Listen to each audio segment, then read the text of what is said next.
Então, para começar, né, queria saber se você nasceu em São Bernardo e se não, quando você veio para São Bernardo. E aí falar um pouco da sua relação com a cidade, assim, onde você morava, se você ainda mora, onde você morava, onde você estudou, sabe? Dar Entendi. essa sua relação com a cidade. Então, na verdade, quando a minha mãe estava grávida de mim, na época não tinha um hospital adequado aqui. Então eu fui para São Paulo só para nascer, mas eu já morava, eles já moravam aqui, né? Então, desde sempre, São Bernardo. Meu pai veio para cá em 1950, a família dele. Ele tinha 17 anos. E ele era do futebol, ele era goleiro de futebol. E o seu Baldo, né, que chamou ele, porque na época ele tinha 1,90 m, era alto naquela época, né? E então chamou e ele foi pro basquete e nunca mais saiu. Se apaixonou totalmente pelo basquete. E aí seguiu a carreira dele, jogou até os 45 anos. Inclusive nós temos uma coisa meio inédita, que ele com 43 e eu com 13, nós jogamos um jogo oficial pela Federação Paulista, de adulto. Eu era um pouco precoce, então me colocaram 2 minutos só para... Mas saiu até no jornal na época, pai e filho jogam um campeonato oficial, uma equipe adulto, né? E meu pai tinha 43 e eu 13. Foi bem, bem legal. E aí, meu irmão eram 3 anos mais novo que eu. Eu comecei a jogar basquete com 10 anos. No começo não me interessei muito, queria ser goleiro de futebol, igual meu pai tinha sido, aquela coisa toda. E aí com 11 anos eu voltei e aí a coisa começou a tomar uma forma maior, né? Aí nós já tínhamos equipes pequenas, mini, mirim, na época era mini, mirim, infantil, juvenil e adulto. Então tinham muitas equipes, né? E durante a minha infância, eu acompanhei meu pai jogando. Foi quando houve a evolução da equipe do Esporte Clube São Bernardo, que chegou a ficar em 4º lugar no campeonato estadual. Eu não lembro, não vou saber precisar o ano que foi.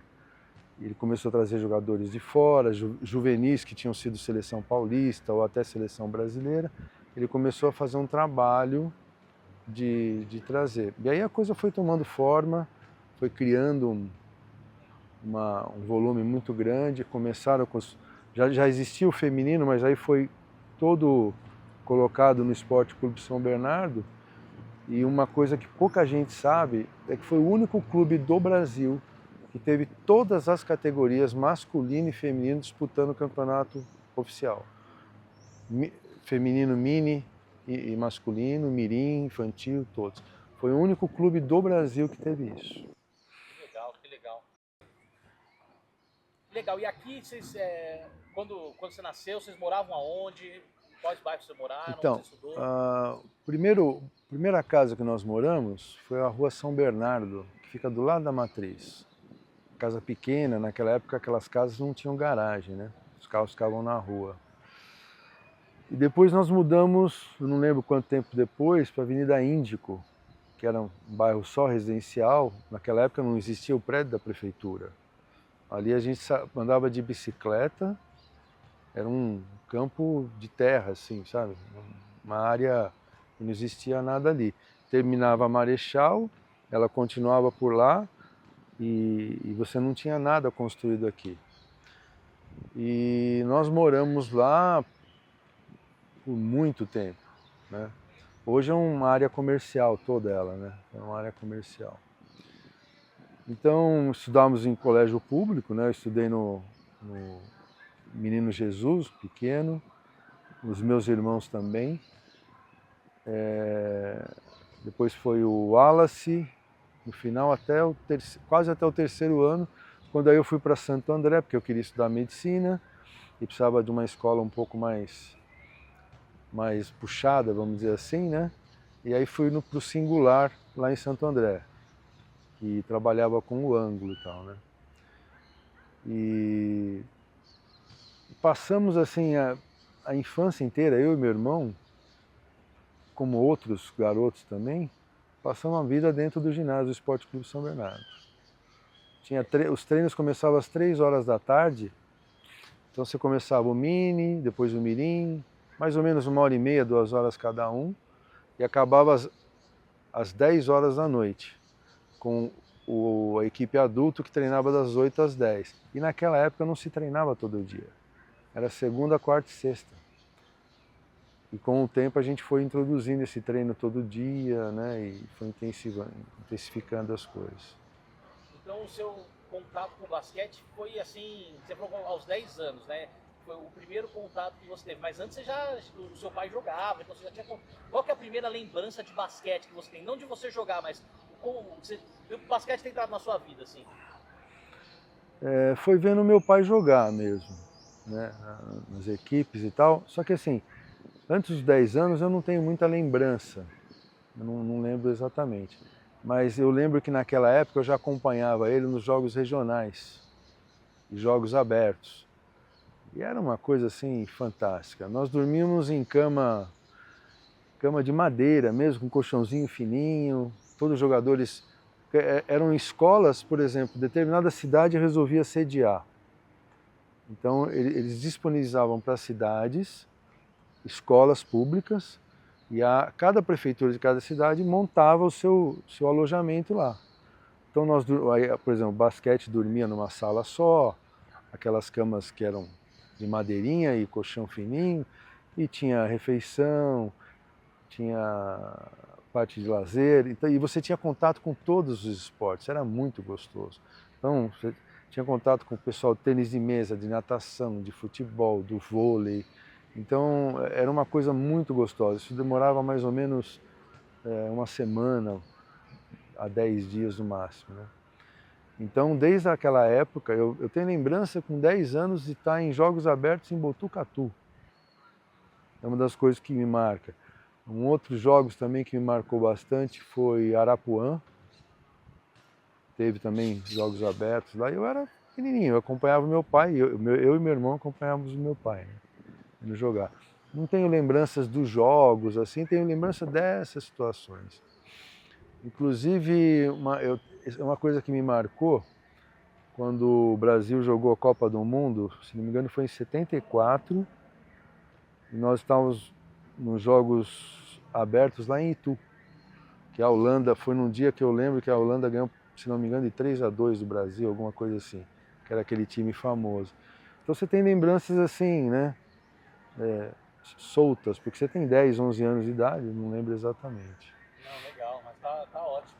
E a primeira pessoa, então, que começou o basquete na sua família foi o seu pai por intermédio do Valdo Lavo, é isso? Isso. Tá, beleza. E conta mais um pouquinho das contribuições dele para o esporte da cidade, porque assim, a gente até conversou por telefone, né? Ele teve uma importância muito grande em várias situações, né? Então vamos focar um pouquinho agora no Paulo Shade pai. Então, ele é pai ou é filho, né? Pai. É pai, não, né? ele é Paulo Shade, Paulo né? Shade, o nome E dele. meu filho é Paulo Augusto Shade. Ah, tá. Meu filho não, meu irmão, né? Olha, a história do meu pai é uma história muito bonita. Falar do seu pai, todo mundo fala, olha, seu pai, mas é a realidade. Meu pai era uma pessoa que tinha muitos amigos, ele era muito respeitado pela forma dele ser. Então, assim, durante um tempo ele foi jogador e depois ele passou a ter duas atribuições. Ele tomou para si todo o basquete masculino inicialmente, né? Então ele criou a categoria mini, mirim, infantil, juvenil, porque só tinha o adulto na época. E foi trazendo técnicos, e foi criando uma estrutura. Eu nunca vi ninguém tão apaixonado pelo basquete como ele. Ele realmente gostava. Eu gostei muito de basquete, mas vivi muito basquete, mas ele era uma pessoa extremamente apaixonada pelo basquete. Ele pegava um carro daqui e assistia um jogo lá em Franca para voltar, né? Na época que ele era presidente. Então ele teve uma carreira muito bonita, ele foi diretor, ele cuidava. Para você ter uma ideia, nós lavávamos, por exemplo, do time que eu jogava, quando acabava, eu tinha uma mala que eu abria e todo mundo jogava a camiseta. A camiseta era lavada na minha casa, da minha equipe e outras equipes, e você tinha muitas pessoas, pais, principalmente pai, né, na época que ficava mais próximo, ajudando, acompanhando, porque sempre tinha o técnico, né, nós viajávamos de Kombi naquela época, era uma segurança total, com 10 airbags, né? E nós fazíamos viagem para Presidente Prudente de Kombi, não é lugar pequenininho, não. Iam 2 Kombis, o técnico e geralmente alguém que ninguém ganhava nada para fazer isso, né? Era uma coisa voluntária porque gostava, ou tinha um filho que jogava, alguma coisa, e sempre ia alguém representante para pagar o hotel que ia lá, a refeição da equipe. Então isso veio crescendo, né? Ele passou a ter uma participação maior na Federação Paulista e chegou um determinado momento, que eu falei até antes de começar a entrevista, São Bernardo, o Esporte Clube São Bernardo foi o único clube do Brasil que teve todas as categorias, tanto masculino como feminino, disputando o campeonato oficial. Tinha mini, mirim, infantil, juvenil e adulto, tanto masculino quanto feminino. Nessa época a Thelma já estava há bastante tempo. A Thelma foi uma pessoa, teve uma participação no basquete gigantesca aqui em São Bernardo. Ela treinou, eu não fui atleta dela, mas o meu irmão foi, o Danilo foi, o Vanderlei, jogadores de nível de seleção brasileira, né? Então, ela teve uma importância muito grande, né? E o meu pai, ele era tão apaixonado que ele foi evoluindo e um dia o presidente, na época eu não vou me lembrar o nome, por idade e tal, resolveu sair e falou: Paulo, eu gostaria que você ficasse, porque ele já estava na diretoria, né? Então ele passou a ser presidente da federação e ficou 10 anos. E ela, exceto a última vez que teve eleição, ele era reeleito por unanimidade, não tinha nem eleição. Ele ficou 10 anos. Existem, por exemplo, eu não sei se você tem acesso a essa foto, se não tiver eu consigo. No Esporte Clube São Bernardo tem uma foto gigantesca com todas essas equipes que eu te falei, a arquibancada inteira tomada, pegando, inclusive pessoas da sociedade na época, todo mundo que participava, que era uma coisa, era um núcleo familiar, né? Não era uma coisa profissional. Isso foi evoluindo. E essa foto tem todo mundo lá que participou. Tem foto, nessa foto está o Milton Messa, que era um enfermeiro na época, era uma pessoa bem obesa e tal, mas estava sempre participando, não era jogador, né? Então, além dos atletas, tinham todos os amigos em volta. Então, você acabava o jogo, você estava conversando com amigos, né? E aí, nessa época, você vai jogar ia jogar nos clubes, vai no Pinheiros, vai no Juventus, vai no Corinthians, vai no São Paulo, jogava um jogo lá e um jogo aqui, né? E o meu pai foi modernizando, ele foi responsável pela colocação do terceiro árbitro aqui no Brasil, ele que foi o pioneiro em colocar isso no estado de São Paulo, e hoje isso está até hoje, né? Outra coisa que essa foto ainda deve estar na federação, final do basquete feminino, quando a Hortência jogava, se não me engano, no Minercal, e a outra jogadora, Paula, jogava no Piracicaba, eu não lembro qual é o nome. Tinham 14 mil pessoas no Ibirapuera, vendo a final delas. 14 mil pessoas. Então, assim, foi uma época áurea do basquete, né? Eu acredito que tenha sido na década de 90. Minha memória falha bastante com o negócio de data, né? Mas é isso.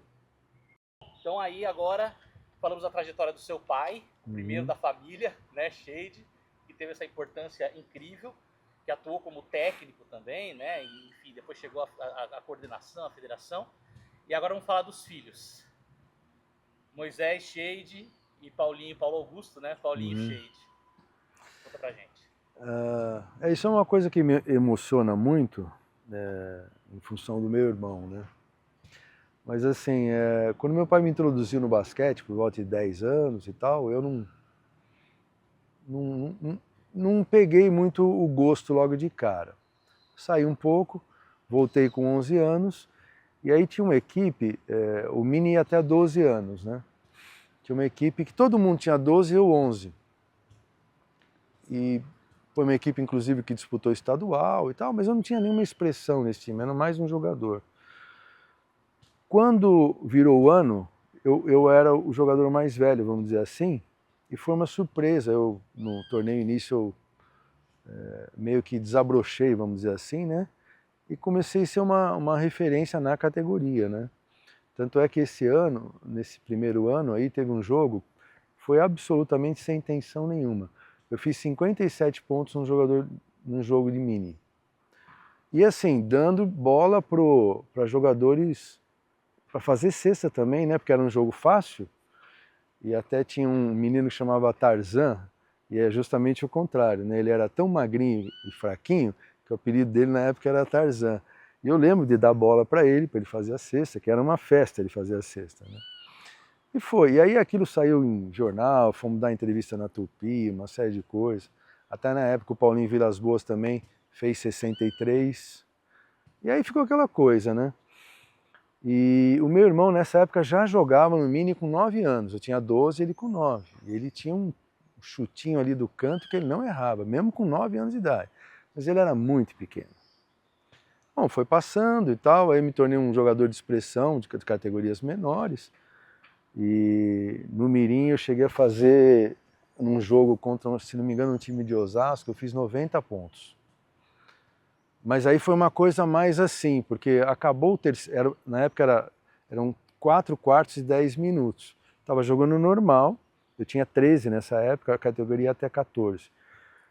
E nessa época eu já treinava todo dia. O meu pai pôs cesta de basquete em casa desde o começo, então ia ensinando determinadas coisas, então você acabava sendo mais precoce que os outros, né? Então, quando todo mundo, nessa época, todo mundo treinava segunda, quarta e sexta, eu treinava todo dia. E meu irmão, um pouquinho acompanhando e tal, aquela coisa de irmão mais novo, pôr debaixo do braço mesmo, né? E aí a coisa foi evoluindo. Nesse jogo de 90 pontos foi uma coisa assim, quando acabou o terceiro quarto, o mesário chamou o meu pai e falou, olha, o Moisés já fez 52 pontos em 20 minutos. Mas assim, não tinha acontecido, nós não fizemos nada para isso acontecer, foi um jogo normal. Aí o meu primo, né, o Eduardo, o apelido dele era Cabeção, ele era o armador junto, né, comigo, eu era mais ala nessa época, e aí começaram a dar bola só para mim. Foi um dos jogos que eu saí mais cansado na minha vida, eu fiz 38 pontos nos últimos 10 minutos. Então aquilo saiu como recorde mundial da categoria, aquela coisa toda, tem até foto. E foi seguindo, né? O meu irmão tem uma pessoa muito importante no basquete de São Bernardo, que seria um paralelo com a Thelma, que é o seu Délio Paranhos.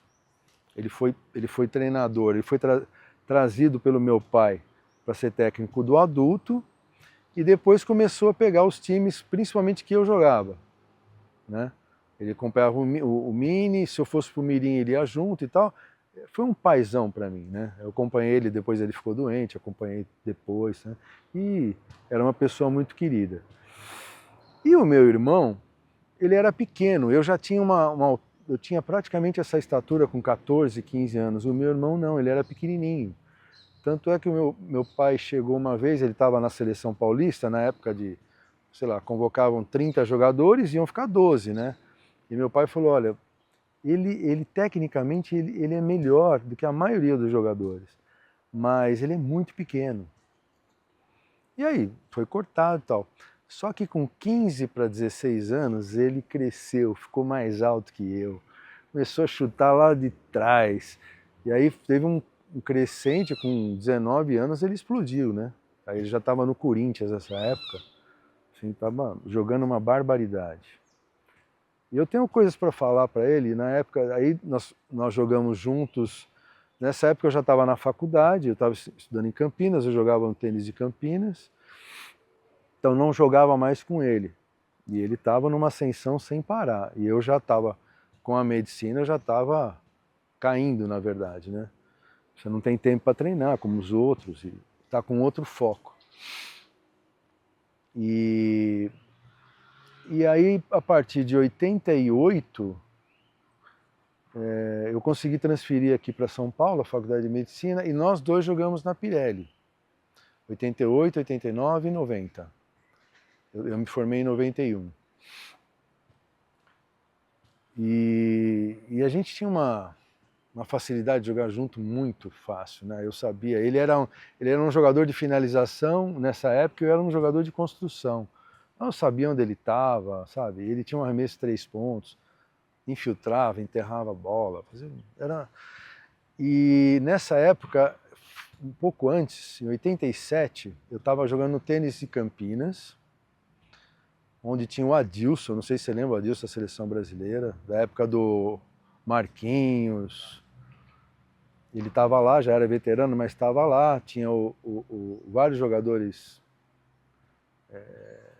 de nível, ex-jogador de seleção, alguma coisa assim, e nós jogamos contra o Corinthians. Eu tinha 23, o meu irmão devia ter 20 anos, 19 anos, alguma coisa assim. E no meio tempo ele falou, olha, o Adilson chegou para mim, e o Adilson tinha fama de ser o melhor marcador que a seleção brasileira já teve. Ele falou, olha, tá difícil marcar o teu irmão. Porque se você afastar, ele chuta lá de trás da linha de 3 pontos. Se você encostar, ele te corta e vai lá para dentro. Isso já estava em plena evolução. Tanto é que 3 anos depois, o campeonato brasileiro lá em Franca, ele foi eleito o melhor jogador do torneio, se não me engano. Foi eleito melhor jogador, não me lembro, não tenho certeza. Mas ele foi eleito a revelação do ano e foi eleito a seleção de ouro que eles faziam, os 5, né? Ele foi aos 23 anos. Aí logo depois ele já tinha ido para a seleção brasileira, mas tinha Oscar, Marcel, então ficava sempre fora, né? Ele foi na seleção com o Ari Vidal nessa época, 23 anos, foi quando ele rompeu o ligamento cruzado anterior. Aí, infelizmente, o jogador, quando rompe isso, dificilmente ele volta no nível que ele estava, né? E ele, como ele tinha um jogo muito de explosão, isso afetou bastante. Continuou jogando até os 40 anos, ele era igual meu pai. Se pudesse jogar até os 80, ele ia jogar até os 80. Não tem, se o físico permitisse. E nessa época eu já estava me afastando, né? Eu estava jogando, aí eu já estava fazendo residência médica, então praticamente não treinava, jogava na A2, aí você começa a se lesionar porque você não está preparado. E a história dele foi muito bonita, é uma pena que na época, no ápice da carreira dele, ele rompeu o ligamento do joelho, continuou jogando em excelente nível, mas perdeu um pouco, né? Eu acredito de verdade que se ele não tivesse rompido o joelho, ele teria ficado alguns anos na seleção brasileira como um jogador importante. Eu tenho algumas passagens com ele, se não me engano foi 88, 89, nós fizemos uma excursão, a Pirelli foi representando o Brasil, um torneio de final de ano do Crystal Palace na Inglaterra. Foi o torneio mais forte que eu já vi. No ônibus com a gente do hotel para lá, para o ginásio, estava a seleção da União Soviética. Eu não lembro naquela época se ainda era a União Soviética ou era a Rússia. Mas tinha aqueles jogadores que foram campeões olímpicos. Eu quase fui pedir autógrafo para os caras. E aí fomos lá assistir um jogo, no dia seguinte nós jogamos. Aí nós pegamos um time, nós tomamos um vareio deles. Era um time da Escócia. O único cara que conseguiu jogar foi meu irmão.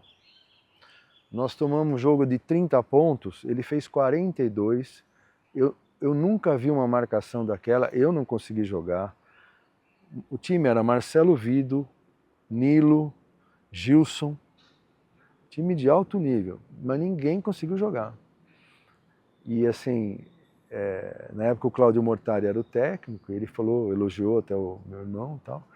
E eu vi ele fazer isso outras vezes. Quando virar um jogo internacional, ele sobressaía.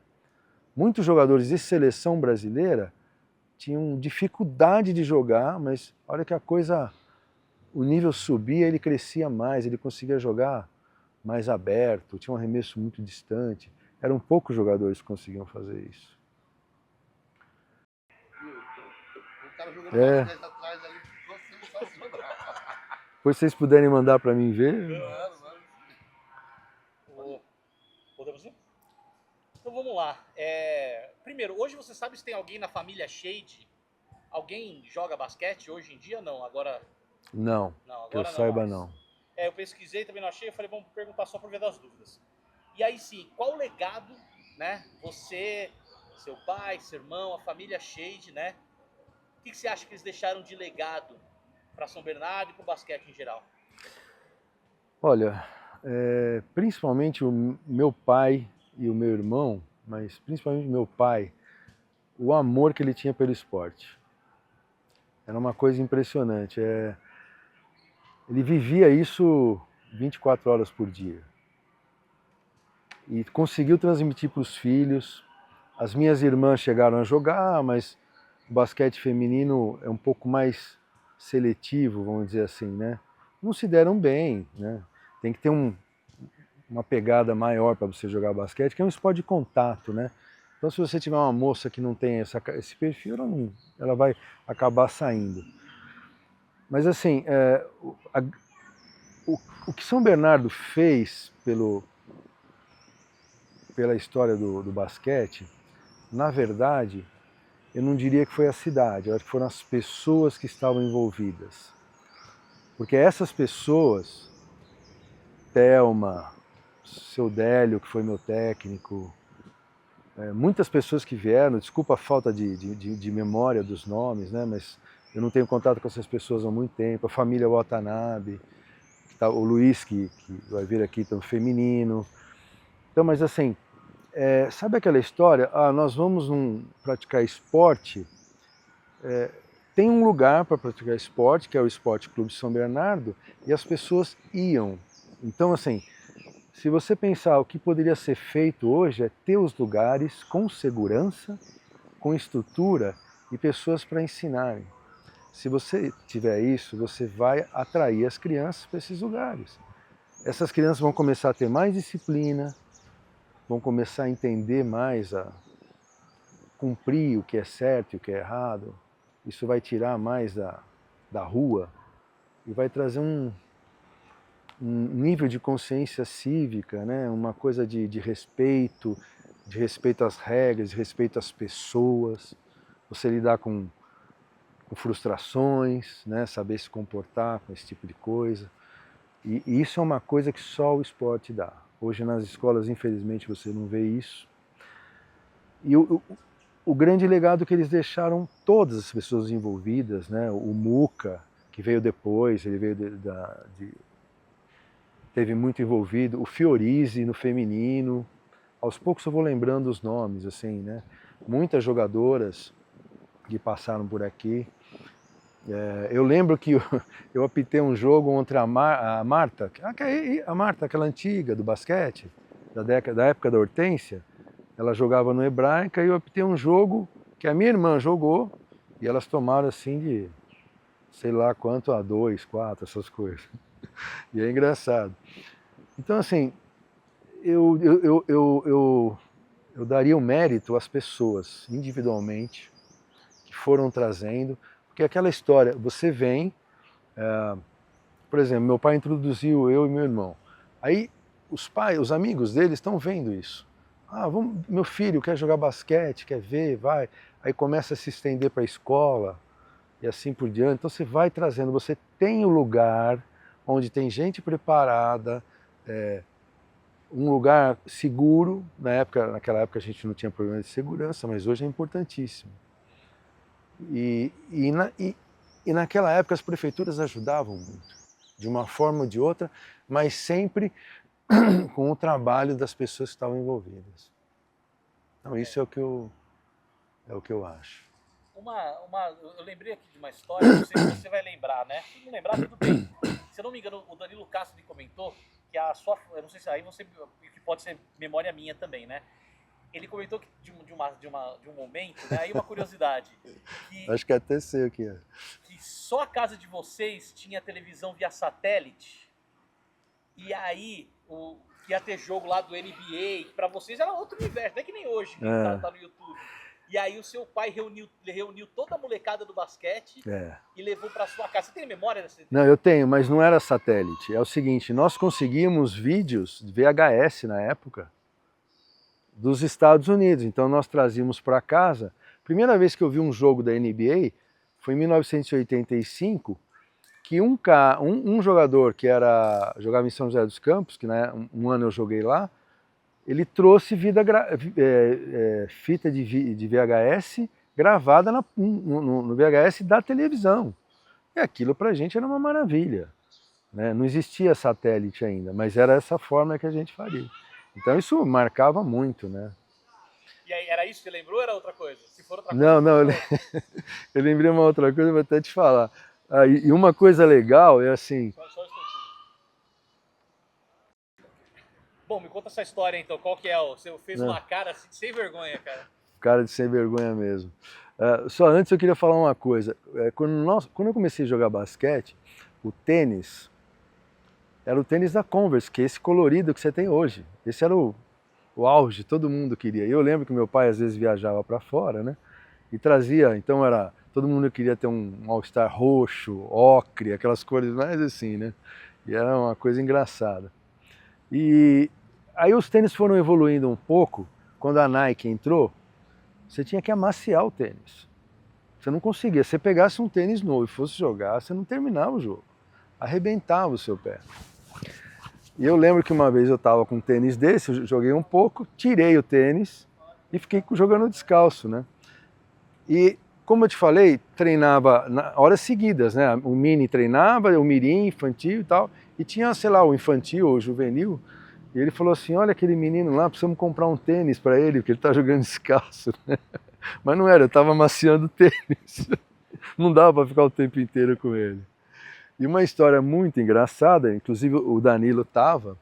Danilo, deixa eu tentar... Nós fomos... o Campeonato Paulista, quando você ia jogar em Oswaldo Cruz e Presidente Prudente, como as cidades são próximas e é muito longe, nós fazíamos...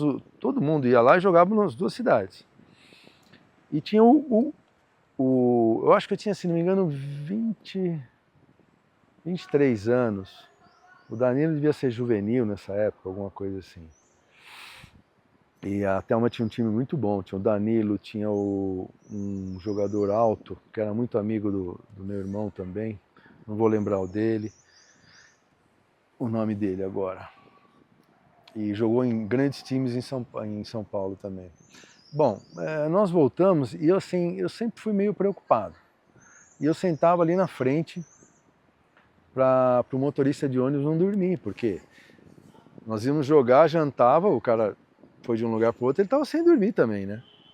Eu ficava lá. Aí, e o clube era do Esporte Clube, o ônibus era do Esporte Clube São Bernardo, que o meu tio, que era presidente, ele era ligado ao futebol, não ao basquete, meu pai era o basquete, ele é o futebol, que é o Felipe Shade. E aí falei, eu vou dormir um pouco lá atrás. Eu acordei na Castelo Branco com o ônibus fazendo assim, ó. Ele dormiu e ficou em cima da direção. E aí eu, para. Falei, olha, deita aí e vai dormir, né? Parou o ônibus no acostamento. Mas ele desmaiou, eu acho que a gente não ia sair lá antes de 2, 3 horas. Aí eu falei, o preparador físico Bertelli, eu falei, ô Bertelli, alguém sabe onde é a marcha do ônibus? Porque eu sei dirigir, mas a marcha eu não sei. Ele falou, é assim, aí ele foi junto, né? Eu sei que eu voltei dirigindo o ônibus até São Bernardo, e quando cheguei perto da minha casa, eu esqueci de abrir a curva, peguei uma árvore assim no meio do ônibus, porque você tem que abrir, né? Esqueci. achava que estava de cá. E aí meu pai no dia seguinte, aí chegou, dormiu, né? Aí o motorista já tinha acordado, levou o ônibus. Ele falou, Moisés, você dirigiu o ônibus? Eu falei, pai, a gente tava parado na estrada, tinha que fazer alguma coisa. Ele pegou e falou, tá bom, vai fazer o quê?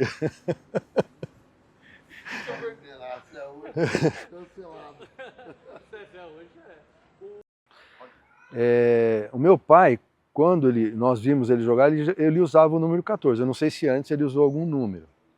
E quando eu comecei a jogar, o filho vai pegar o número 14, né?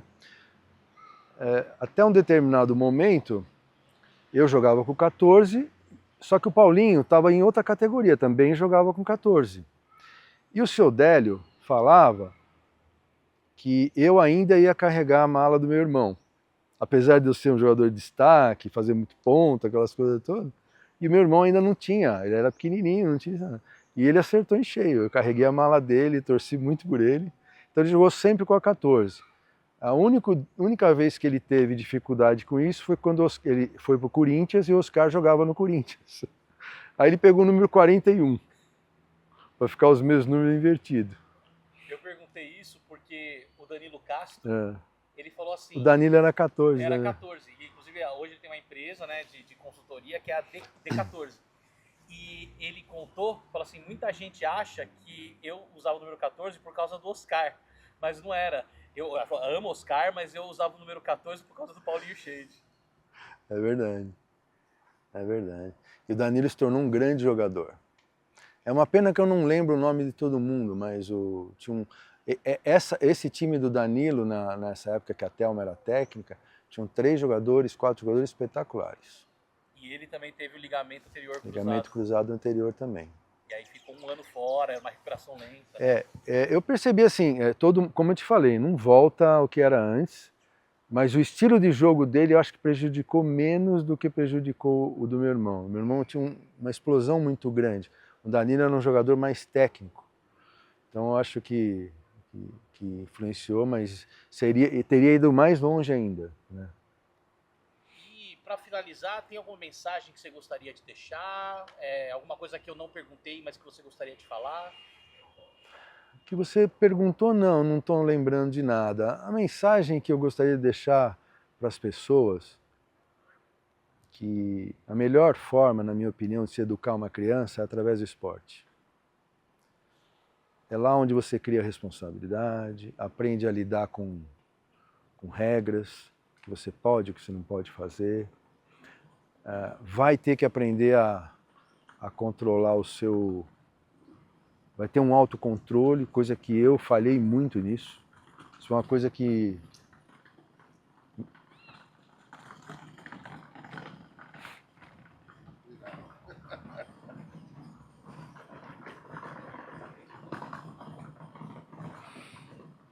Quer que comece de novo? Só? Bom, acho que essa última parte aí da educação, vamos fazer de novo, só para... Tá. Então, o que eu aprendi disso tudo, tenho muitas lembranças boas, né? Que eu acho que o esporte, ele é a melhor forma de você criar uma sociedade que saiba respeitar as outras pessoas, que saiba cumprir regras, saber até onde você pode ir, lidar com as frustrações. E eu vejo o esporte dessa forma. Uma coisa que me entristece muito é você ver as crianças hoje cada vez mais em celular, em computador, essas coisas. E a gente que viveu isso, não é aquela história, antigamente era melhor. Não é, realmente era melhor. Hoje você tem facilidades, mas as coisas tinham mais graça, né? Então, assim, estimulem os seus filhos a praticar esporte, mas de uma forma saudável. Não queiram colocar as frustrações individuais nos seus filhos, que é o que você vê muito por aí. Eu joguei tênis, eu queria ser um jogador profissional de tênis e eu quero fazer que o meu filho seja profissional de tênis. Não. Você tem que dar as condições para ele E se ele quiser, ele vai se tornar um profissional. Não adianta você querer impor a sua vontade. Tanto é que meu pai me colocou no basquete aos 9, 10 anos, eu fiquei um pouquinho, saí, voltei e aí que eu peguei gosto. Né? Então, e às vezes não é porque você é de um esporte que tem que ser aquele, mas sendo esporte, vai ajudar muito, você vai criar uma sociedade mais organizada, uma sociedade mais saudável, longe de droga, de bebida, de uma série de coisas, entendeu? E seria isso. Essa é a principal coisa que eu tiro do esporte. E as alegrias, as lembranças, quantas eu tenho, né? Qual que é a maior alegria que você tem relacionada ao basquete? Assim, que momento que ali, que hoje, até hoje você carrega e fala, nossa, foi muito legal ver isso? O melhor momento do meu irmão. Jogos que ele estava no auge. É o que eu mais... E o maior desafio, assim, que você passou, que você acha, relacionado ao basquete, né?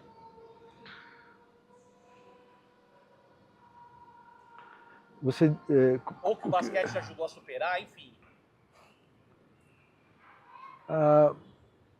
O basquete me ajudou muito no meio social, de escola, de faculdade. Por exemplo, eu fiz faculdade de medicina. O Marcel fez faculdade de medicina. Eu tenho outros amigos que foram excelentes jogadores de basquete e fizeram medicina.